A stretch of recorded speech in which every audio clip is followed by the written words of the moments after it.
When I was really little, my parents would let me stay up late on the weekends and watch TV until I fell asleep. I really loved these times, and I would stay up later than anybody else just because I could. Well, one night I was almost asleep on the couch when I heard a noise on our front porch. It was the sound of our old-fashioned porch swing moving back and forth.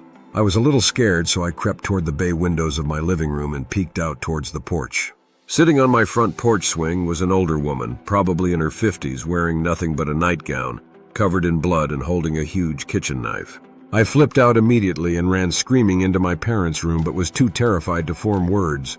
My parents saw that I was upset, but when I finally was able to tell them what I saw, my dad got really angry and told me that it was just a dream and to go back to bed.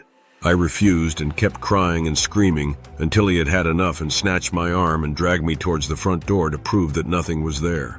I kicked and screamed all the way trying to make him stop, but he kept pulling me.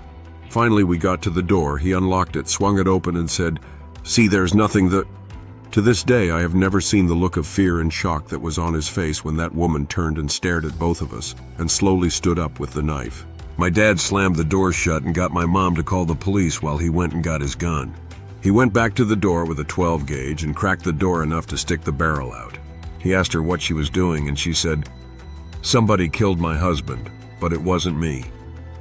My dad told her that the police were coming, and she freaked out, grabbed the knife, and walked away.